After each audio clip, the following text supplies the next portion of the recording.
we saw you Saturday morning at high school.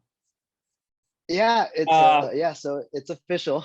That was the big announcement that I've been kind of holding on for a while about that action. But yeah, so Sunday was my second day of testing through the whole weekend. So we had a combine and test on Saturday for the Bay Area Panthers, the IFL team. A lot of local talent came in and, just kind of took control of the whole thing and just tried to get through all the tests. They had to do 225 on the bench. Bench was required. It is testing. We need to see like where these guys are at. And, they ran the 40, they ran everything that, they needed to do, all the drills, and then they went straight into position stuff. The level of talent and the level was drastically different because these guys are all out of college. They've either played in some kind of professional level to some extent. So it was pretty cool, and had to bring the GSF crowd out. Coach Rueda was there. Who else was there? I don't know who else was there. Coleman was there for a little bit. Coach Coleman was there, and then there's actually I didn't know that there was some alumni from the Bay Area, from the high schools that were, taking their shot. Yeah, they were there. I saw Joey Wood, Coach Joey Wood. He was our coach, and Mr. Carr. Yeah, he was there too. I was keeping an eye on him, and no, it was nice to see those guys, go after their dream, and like you said, the level was all over the place, but it's kind of like high school. You can kind of tell the guys that are shape. Yeah, it's more a lot of eye tests, Coach. I did a lot of eye tests. I'm like, okay, that guy. The dudes with the huge arms, you could easily expect them to pump out, 225s at least 15 times. Oh yeah, 100%.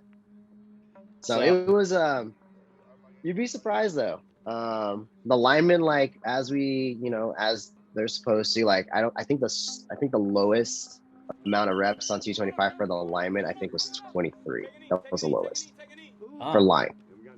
Yeah. Wow. The highest was 28. They went 28, 26, 24, 23, 23. I see. Pretty high. The entire group that was there, how many of those guys are actually going to make the team? I honestly don't know yet. There's a lot of evaluation that has to come into play. We have to look at, we look at all the test numbers, and this is something that you guys should all listen to us. Why we do these tests is I got to see from the strength side. My input is who's in shape, what benchmarks do we have for each test? Are these guys hitting it, or who's actually close to it? And can we get them down to it if we were to do it again? So, and would they be game ready to go? That's usually the first indicator. And then after that, there was, all the coaches were evaluating players during the drills. And then obviously in one-on-ones, we kind of, by the time you get to ones, you kind of already know who you're going to take. So I don't know how many they're going to take, but they already have an idea as to who. I've already given my input on who would be ready and what we would need more depth in. But it's more of who's ready to play in 4 weeks. Our first game is March 26th. So yeah, it's who's ready to play in 4. Unfortunately, we didn't get any of the football stuff, only some of the tests. So why did we not do that? Oh, I had a soccer game to go to. That's okay. This weekend was so busy that I lost track of some of the things that happened. No, but that's awesome, man. I want to thank you for inviting me and getting all those shots, and it was cool. It was a really good experience. Met some of the coaches. I actually talked to one of the running backs on the roster, And let's check out this interview because this was a pretty cool interview. Michael Roots, running back. I'm just out here with future teammates, able to see a lot of people's dreams come true. Out here to see everybody work, all the hard work they put out on the field. It's a great opportunity for everybody, and just excited to see what goes on. So I guess the number one question people will be asking when they see this is like, what is indoor football league? Honestly, it's dreams. A lot of people don't get to play after college or after football, or after high school, sorry. But, this is an opportunity to play. Another day, another snap. Not a lot of people are blessed with this opportunity, and for us, it's just a blessing. Tell me about the journey from high school to up to now.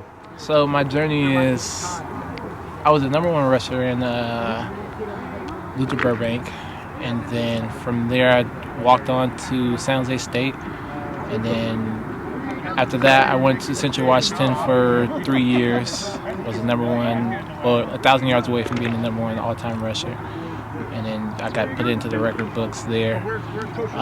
My senior year I went to Colorado Pueblo, played there my senior year, and then had dreams and expectations to go into the draft. A lot of people ended up in the draft, so that didn't work out how I wanted it to. And then from there, I had an opportunity to try out for the XFL drafts. That didn't work out, and then sat down for a year of football, and then got a call from Coach Keefe saying that they wanted to sign me. And I just took the opportunity and came out here. So when you took that year off of football, you weren't really off. What were you doing in between? I was training. You never know when you got that phone call, so I was just staying ready, so I had to get ready. Nice. And so what's the end goal? What's your hopes and dreams for the future? Dream big, NFL. I'm blessed to where I am, and wherever I can get, wherever I can end up, it will be another blessing. Nice. Whatever God gives me is what I'm grateful to have. I'm going to ask you my favorite question. If you were to talk to the 18-year-old you, what would you say? Keep going. Just keep going hard. Keep putting yourself in position to win. Okay, so we have our rapid fire, rapid fire. 7-on-7 tournament, high school tournament. No seniors allowed, people. But this is always the big tournament because of, I don't know, maybe because of the name. It's a pretty cool name. Maybe. And maybe because of the plaque. It's a pretty cool plaque. We have 14U. We have 14U in high school. Okay. Yeah, we're gonna have a total. We are going to have a total of 24 teams, 6 14U, 6 to 8 14U, and the rest are high school. So we got teams from all over coming, and yeah, it's gonna be a show. You ready, Coach? Oh yeah. Ready for this? I think so. I mean, these guys are like itching to play, but that's why it's good to have like a scrimmage, like let these kids like play a little bit more this weekend, get some work in, because they really need to. This is like the thick of it. We're in this is the exact midpoint of the 7th season. Yeah, it is. So we need to see okay, have you kind of learned how sevens works, like the atmosphere, the environment, are you guys ready to actually now put your foot down and compete? And then are we doing line on Sunday? Yes, Sunday? We are full 100% doing a lineman tournament showcase. It's gonna be about the line for me this weekend. So we're inviting a bunch of guys. We don't want a humongous group. I figured a smaller group is better because the work is concentrated and it's more manageable for what we're trying to accomplish. So yeah, we're gonna have some linemen there. Working on inviting a couple of really quality lineman coaches to do a clinic for the first part, and then when we do the tournament, it's all gonna be GSF big dog style tournament. And I'll have something for the top 2 performers from each side of the line. So it's going to be cool. Yeah. And then this one, this for line, we can I mean, it's everybody. Like you can be a senior, like work, Yeah. get some work done. That's the only one where we're not age capping is linemen. But Yeah. be smart when you go up against somebody. If you know this dude's huge and you're like 10 years old, don't pick on the big guy. Unless you're like me, who always likes to pick on the big guy. Hey, speaking of big guys, though, we didn't get to do this last week, but your Midi Monarchs from High Intensity got it done once again in the GSF Super Team 2. Yeah. Yeah. No, big props to those guys. Like you cannot like deny their chemistry. And that's what it is. Like the reason why that they're killing everybody, I don't know if I'm supposed to say killing everybody, but they did, is that chemistry goes a long way. You know, and I've noticed that with the teams that do really well, especially like not just in 7-on-7, but like, you know, in the whole scheme of things. You got to trust each other. Like, Yeah. you don't have to like each other outside of football, but like each other like on the football field. Like, you know that you guys got each other's back. You know, some guys talking some smack to you. You have to trust that like someone on your team is going to talk smack back to that guy because of that. Like it's kind of like that. That's how much trust that group has, and that's why they just kill it all the time. So yeah, it's hard. They're going to be hard to dethrone. I will 100% say that. Got our work cut out. Everyone's got their work cut out for that. Yeah.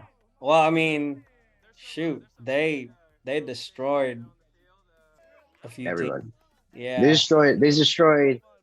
destroyed my team in the first round in pool play. I think we only put 3 up on them. And they put like 35 on us. Hey, by the way, who was that kid that got that interception? Because that was is he a sophomore? I think we talked about him before, but he's really standing out. I'm noticing him a lot. That is Damian Curly Valencia. Hair? Yeah, Damian Valencia from San Benito High. Okay. Yeah, good player. Great player. To be one of the standouts. So he's gonna have a pretty good year next year, I'm pretty sure. San Benito is gonna be one to watch. Like, and I got like I got four of their players on my team. So they're getting that work in. They're training hard. Yeah. Training makes a huge difference. And I mean, I knew it. I've known this, but a lot of these kids do not know. And one of the things that we emphasized during the meeting period after the camp this past Sunday is get in the weight room, people. Yes. And I will say it this way. Coming from a pro tryout and seeing guys not being able to lift that weight, and you show up to like a professional tryout, that's already a red flag that you can't put that out there. That means you're not putting the work in. It shows your dedication, it shows your work ethic, and it shows how serious that you want to like actually like take the sport. You got to be about it. You got to live and breathe it. And it doesn't mean just live and breathe by like going out to like the football field and being like, hey, let's throw routes. Live and breathing it is like taking care of your strength training, your recovery, your nutrition, school, and then your football skill. Yeah. All those things come before the actual game. If you don't take care of those things, this football will not happen. Yeah. I totally agree. A lot of these things for a lot of these kids, football is just something that they do for fun. And I think you could tell which guys are serious and which guys are just there just to be part of it, which is totally fine. That's totally fine. Those guys are needed as well. But if you have any desire or aspirations to go to the next level and you have the God-given basics like height, which we don't have, just the physique or whatever, man, I look at some of these high school kids and I'm like, you are 6+ and you have the potential of being great, but you're not maximizing your potential. Don't limit yourself because you feel like there's no benefit to these other things that you need for the sport. Yeah. Football, like coaches already know that you can play football. They already know. Are you going to be next level already? It's next level strength. Some of you guys that did the camp, you saw what next level speed looks like. Yeah. Like that's next level speed. I think I wish like, some of these guys could have came out to, the combine on Saturday, because that is also next level strength, next level speed. Like how many guys would want to see, dude? How many guys would want to see somebody like, bench 28 times 225? Like it's insane. And then just the way that they move like with each other, like, it's fluid. You can tell these guys are very like, they're already adapted to like football. So you're put under a microscope even more once you get past that level. So it's like, what are you going to do to stand out? What are you going to do for it? And I think what's great is that we have Coach Andrew, the strength and conditioning coach for the Bay Area Panthers, working with us. I don't know how much time he's got, but you can always DM my guy right here and maybe hit him up. One thing I could tell you is like all of our coaches, they're very open to helping. And that's what's great, And Coach Andrew's got his own gym. He knows what he's talking about. He's got medals in the background, people, and certificates. Well, the medals aren't mine. Oh, well, I mean, you're connected to the medals. You probably trained the person that. Yeah, this is my wife's medals. She's a bodybuilder. There you go. So, you gotta broaden your horizon somehow. This is my medal. Nice. Little one. But but all these like these little lanyards and things that you see here, those are all from these are all like weightlifting, like nationals, like these are all high level things that like, the athletes, I get the opportunity to go with the athletes. It's not me taking them there. Yeah. It's them putting the work in, and I have the opportunity to coach these guys. Certificates behind me can like stand for like whatever it is that it needs to be. Like, that's just that's the dedication that I have to my craft and like how I want to get better, so that becoming a better coach means that I can be better of a service to all the athletes that cross my path. Yeah. And I know we talked about it before, but training with the right individual, the right group, the right place is very important as well. So if you 100%. are connected to GetSportsFocus, you have access to all these resources, and we are here to help you. But man, things are happening, Coach, and we will have a really good session this Sunday. I just know it. Oh, it's gonna be fun. I'm excited. I'm gonna fine tune some of the drills, make sure like everyone that's doing it and coming to help, like we're all on the same page, so that we can give this rock star experience to these guys and they can learn something. And then, like I said, let's put those skills that you're gonna learn, put it to the test. See if you know how to apply it, because that's what you find out at a camp. Can you learn and then apply quickly? Yep. And like I said, the GSF Big Dog Challenge is happening this Sunday, and I can't wait. I'm so excited for that. I'm so excited. It's gonna be coming up for blood. It's gonna be nice. Not. Yeah, no blood, please. That's the challenge for all you offensive and defensive linemen out there. This is an individual tournament. You can enter as an individual, and all the information is on our Instagram page, and we will see you there. Anything else we need to talk about, Coach? I think this was a really cool segment.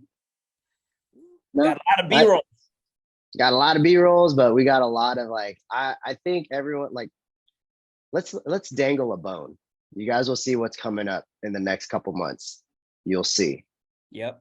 It's about to get big, especially that big dog on the TV. You'll start seeing that everywhere. Yep. On notice. On notice. Putting everyone on notice. No, man, somebody's got to do it. We might as well do it. So anyway, we will see you guys Sunday.